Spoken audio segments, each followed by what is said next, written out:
Hi, this is Christine again with Family Addiction Recovery Podcast. If you'd like to learn more about the journey of addiction within a family, please continue listening to our second podcast. Thank you. So, Hun, share with us your story from your from a mom perspective. Thank the fear, maybe the issues that you were going through.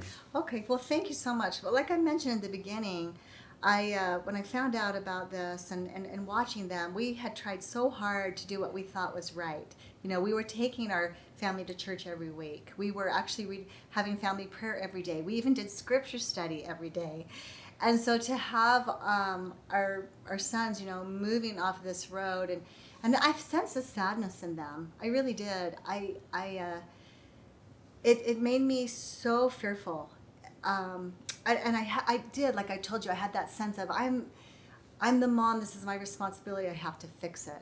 So I did notice one day in church, a man had a tag, and it talked about addiction recovery mission or something like that. And I had this feeling to reach out and call him. And when I did, he just gave us two things of advice. You know, start going to these 12-step meetings, and you and your husband would come together on the same page. That really hit me in my heart because we'd been struggling. So when we went to our first meeting, I'm sitting there listening to people be so vulnerable. I had never experienced that in my entire life. And sharing kind of what my boys had been trying to tell me, but for some reason I was closed off to that. I started to feel a spiritual feeling in my heart. It was a burning. It scared me. I don't know that I had felt a spiritual feeling that strong in my entire life. And I was confused. I was like, what is this meaning? What is this? What is God trying to teach me? And the meeting went through. People were so loving, so kind, and it was really starting to melt my heart. I had no idea my heart was so hardened and so angry and resentful.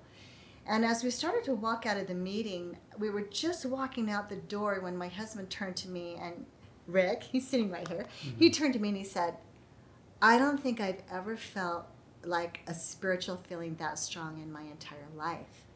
So this is where God performed a miracle for our family and for our marriage. We felt something so powerful that we decided we've got to keep going to these meetings. And what happened was we came home, and I think that it was interesting that Tyson mentioned that he felt like we were finally treating him in a different way. It's like understanding the disease of addiction and hearing the perspective from the people with addiction. It helped me recognize that I had been judging them and looking at them with so much frustration that it was no wonder we had no connection anymore, you know. And that was driving some shame. When I learned about this disease aspect of addiction, and it's really interesting, in 2011, the American Society, it's called ACSM, American Society of Addiction Medicine, they came out with this new definition of addiction as being a disease and not just about bad choices. And there's a lot more information than that. But as I came to understand the disease and that my sons no longer had a choice, there was a big paradigm shift in my brain. And all of a sudden I was like, oh my gosh, they need help. They need treatment. I need to find the right doctor, the right medication. I've got to help my sons. And it's kind of like, you know, before then, I think I just had so much anger that I just thought, and I had a lot of denial going on. I thought, they're just being kids. They're going to grow out of this. No. When I started going to the meetings, I learned this is this is very dangerous. Addiction's a disease, and I need to do something about it. So we're going to treatment. We found, by the grace of God, we were able to get the boys into treatment. The treatment center was awesome because they had family education. Every week they did what we're trying to do. They brought the addict perspective and the family member perspective together, and they talked about issues and topics, and they did processing groups, and we learned so much. And as we started engaging in recovery, all of a sudden we had a common language with the boys, and we started to hear each other and understand each other, and there was this common respect and love and appreciation for each other. And I mean, they kind of saw our perspective, and I was able to actually, seek their forgiveness and say, I'm sorry that I've been preaching and giving all this unsolicited advice. I just have been in so much fear. I mean, in my mind, I just saw them I saw them walking towards the edge of a cliff, and they were going to drop off. And I'll never forget where I was in my room when I remembered I was completely powerless over or helping them. I couldn't help them to stop. And no matter what I tried, it made it worse. And I had this sense that I was getting in God's way. And so it's interesting that Tyson expressed that moment of when you recognize, I am completely powerless to save my precious babies, right? I'm powerless. And in that moment of utter despair, it's like hopelessness, there's nothing I can do, came this beautiful thought, oh my gosh, hold on. I believed in God, I believed in my higher power, who I define as God and his son, Jesus Christ, but I didn't know how to trust them. And so at that moment in time, I just remember begging God and begging Jesus, please, please help my sons. I can't do it anymore. In fact, I'm making it worse. Please help them. And I remember just stepping back, and then in that prayer, I'll never forget feeling this beautiful, it was just like, and I know the scriptures declare it as, or not declare it, but speak it as this beautiful cloak of redeeming love. It was just like this blanket being wrapped around me, and I felt this sense of love, and I've got this. And it was so empowering for me, and it was such a miracle to know that it wasn't my job. It wasn't my responsibility. That, wow, if I'm feeling God's love and I'm feeling this reassurance, maybe this means that God's trying to tell me that he is going to help them. And that was just the beginning of my letting go. And my whole family, I think, recognized that. I'm going to have my daughters come on as well, because I want you to understand the perspective of the other family members. Both in the family of origin, but all the nuclear family, but also the extended family. But I think this has been a blessing for my whole entire family. We started going to meetings. We would come home and share with our kids the stuff we were learning. And they learned that their brothers were not bad. Even though their addiction took them to criminal behavior, they learned that they were not bad, that needed to be good, but they were sick and needed to become well. And so they started to look at it, and we all looked at it as an illness. Because that's exactly what it is. Addiction's a disease. And we'll talk more about that. But I really want to hear your story, honey, where you were at. But today, for me, the gift of recovery, my greatest gift, I would say, is number one, is it introduced me to a new concept of my higher power. I learned a pattern of how to connect with God in a way that I never knew. I learned how to get answers, how to get this personal insights and revelation, and have that kind of my codependent crazy behaviors were replaced by this beautiful divine connection. That's number one. Number two, it got me my family back, saved my marriage, helped my sons, and it really helped my other younger children. The 3 young kids were introduced to drugs and alcohol and pornography and gaming and all of that. And they all knew where to go to look for solutions and working their steps and treatment and reaching out for help. So I would love to hear your story. Thank you so much. Before you move on to Dad there, just to comment on that. Right. So, it's interesting how selfish I was in my addiction, and how I didn't see your pleads for getting help, or I didn't feel, I didn't really feel that support.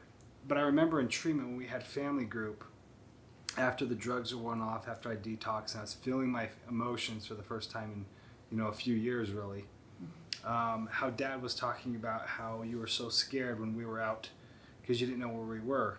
And when you started looking for treatment, that you were up all hours of the night Googling, trying to find somewhere to go, and you were just shaking because you're in so much fear. I remember him expressing that in family group and our process group, and I was really feeling, a lot of just so many feelings. But I knew that you loved me. I knew that you'd care. I knew that you cared, and I felt that for the first time in a long time. That I felt how much you loved me because all this that you're trying to do to help us, and that our actions really affected them. Yes. Hurt them. Yes. Mm-hmm.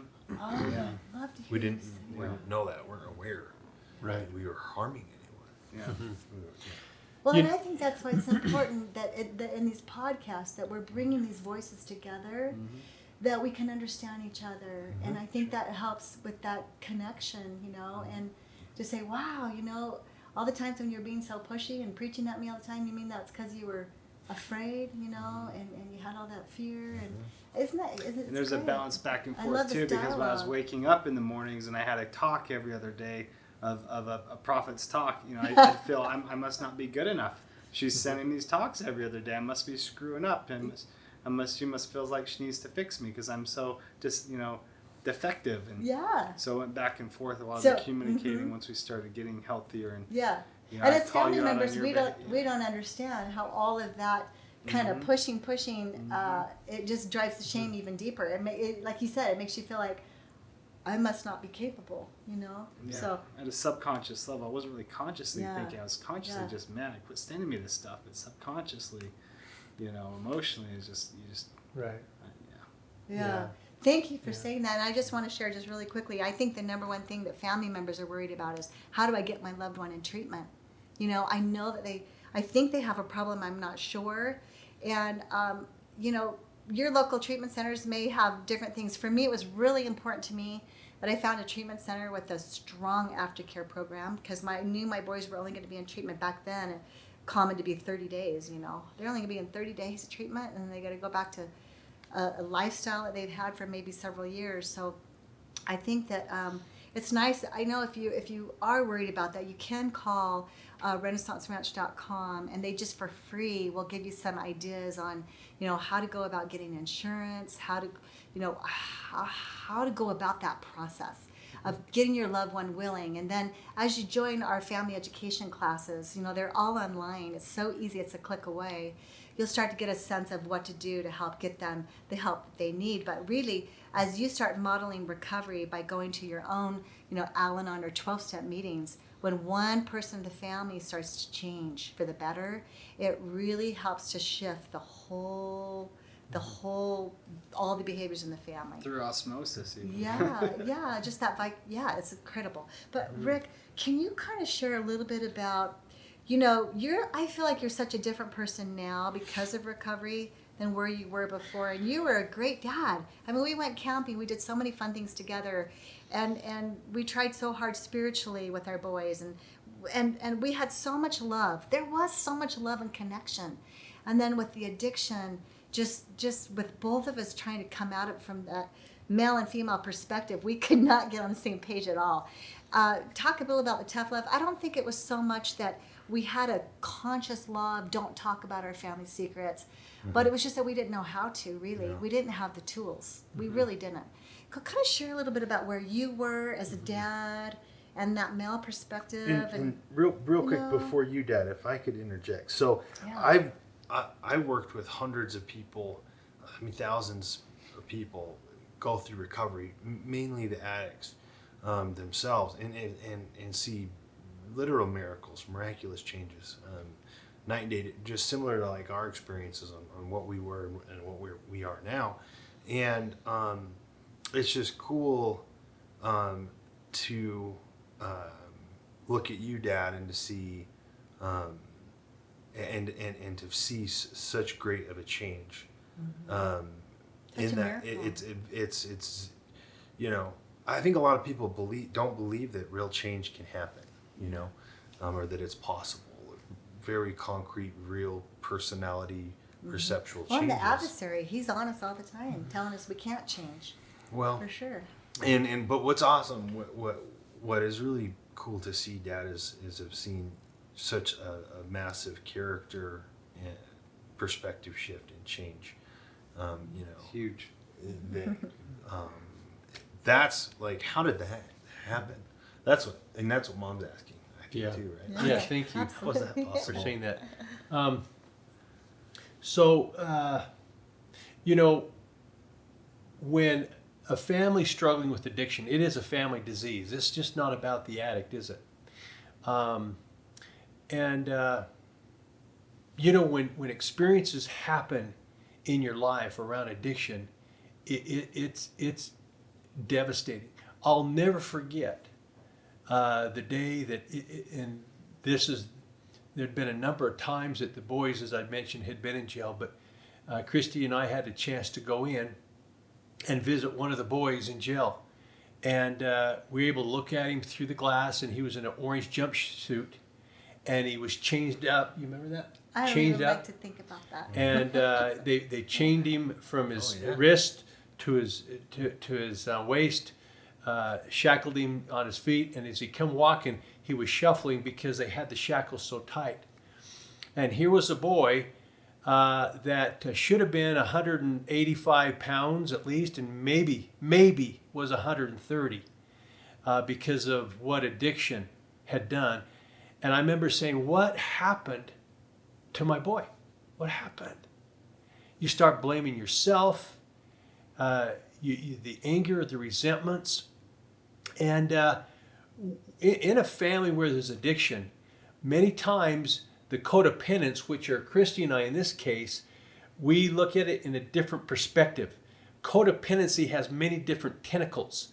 For me, there was resentment, there was anger. I'm an A personality, so I don't like to be taken advantage of. I felt, I was being taken advantage of. Why would they do this to me?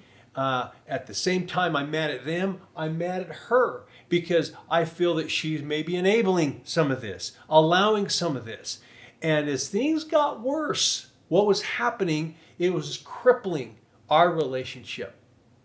And it came to a point, and I'm sad to say this, I'll be vulnerable with you. We were up in the bedroom, and we were having it out, Christy and I. And I said to her, either you're out of the house or they're out. Which one's it going to be? See, that's what had happened in our family. And up to that point, we'd had a great marriage, 5 wonderful kids. Things were going good. Always doing things as a family, but things had completely come apart at the seams. And yes, addicts need recovery. But you know what? Family members are emotionally bankrupt as well. I remember coming home one day, watching her, looking at her in the corner in the fetal position, just emotionally bankrupt. And so recovery for me was about working the 12 steps, learning what addiction was, learning how to get rid of this resentment, this anger, this almost hatred, if you will, and how I could work through all this stuff. At the same time, learning about that shame is the core center of all addiction, and that there's a difference between guilt and shame. Guilt is good, shame is not. Guilt is, I did something wrong and I can make it better. Guilt is, shame is, I am wrong. I'm worthless. See, that comes of Satan. And so shame, we had a shame-based family, and I didn't even know that. I learned this through recovery. I didn't even know that when I'm talking to the boys, I'm saying, boy, you know what? If you keep doing this, you're going to be living under a bridge with your hand trying to warm under a fire. And these types of things that when I got done, they're already feeling like junk. And it was just confirming to them they're just a piece of work, and they just wanted to go use to numb out the shame that I just caused. So, we didn't necessarily as parents cause it. We can't try to fix it, but we contributed to it. And so the 12 steps to me, if people say, well, why is it so important that family members work the 12 steps as well as those struggling with addiction? This is what I'd say, is the 12 steps, for me, was a practical application of the atoning power of Jesus Christ that helped change me where I could not change myself. The wall that we had between me and the boys was an 18-inch titanium wall. It was causing shame, resentments, issues. When I worked through recoveries, just started, it didn't take very long, a matter of weeks, or several days. The difference that I noticed in our relationship was profound. The difference that I noticed in my boys and me was profound. I'll never forget about the third week after we were at the ranch and we just come out of a family meeting, and they let us visit with Ty. You might remember this, Ty. After that, it was about 3 weeks. And I remember going up and I'd had a complete paradigm shift, emotionally, spiritually, everything. Understanding shame, understanding that addiction is a disease. I remember saying to Tyson in that visit, saying, man, I had no idea that this disease of addiction was so great, and the struggles, the Mount Everest struggle that you're dealing with. I respect you for even being in recovery and sticking with it and staying with it. I've got a lot of work I need to do. I've been a shamer. I've been not respecting the whole situation. I'm sorry for what my part is. I'm going to go work my recovery because I know you're working yours. From that time on, Ty never used again. The importance family members have. And I can trace a big emotional shift in my causes and conditions to that conversation, Mm-hmm. right? Because a lot of the inadequacy and shame that I had felt and less than, and that dissonance in our relationship was shattered at that moment when I realized my father is also needs help, and that had never been communicated, Yeah, because at that point, I'm not the problem. Yeah. I don't need to have the issues. You do, because you're the one that's having drug issues. You're the ones that lost you, etc. It's really easy to cover that, but through recovery, I really learned my part in it. As a result, just to wrap this up, in recovery, it's allowed our marriage to be now as one, stronger than we've ever been. It's allowed us as father and sons to be stronger than we've ever been. Yeah. Whereas before, I'm We just sad didn't to have the say tools. this, Yeah. but that we just written off those Wow. relationships, and that's sad. So there's great hope. Yeah. There's great hope. So if you're hurting, whether you're struggling with addiction or you're a family member struggling, there's great hope. And the 12 steps are the beginning. And again, our family classes, which are free, tune in. Go to renaissanceranch.com. There's several a week done by several group leaders. You go to the family tab, right? The Renaissance Doc. You go on the site You'll so be able to people find know it, where to yeah. go. the family Pretty easy. and join us and be with us, and you'll learn what recovery can do for you as a family. So, do you want to wrap us up, honey? Just in hearing the perspectives, of those who struggle with addiction, the family member. I hope that us being vulnerable and sharing some of our weaknesses and character defects, wasn't too heavy. The nice thing to know is there's no blame in recovery, you guys. There's no blame. We're all doing the very best we can with the information and the tools and the models from our family systems that we've grown up with, right? So it was really helpful for me to hear Rick share his story, and you can see all the feelings and the emotions that are brought in. That's why we use the word codependent. Our feelings and emotions become so dependent with our loving addicts. And we can get to a point where we can have peace in our lives regardless of the choices that are being made around us by people we love, through working on our own growth, through learning the principles and the practices of recovery. But you can see in hearing Rick's story why we're so passionate about this, because in the hundreds of meetings we've done, over the last 15 years with the church meetings, addiction recovery program that we're involved in. And in hearing, the number one thing we hear that causes the cycle over and over again is relationship conflict, right? And so we don't want to, as family members, be that trigger to keep that shame, driving that shame.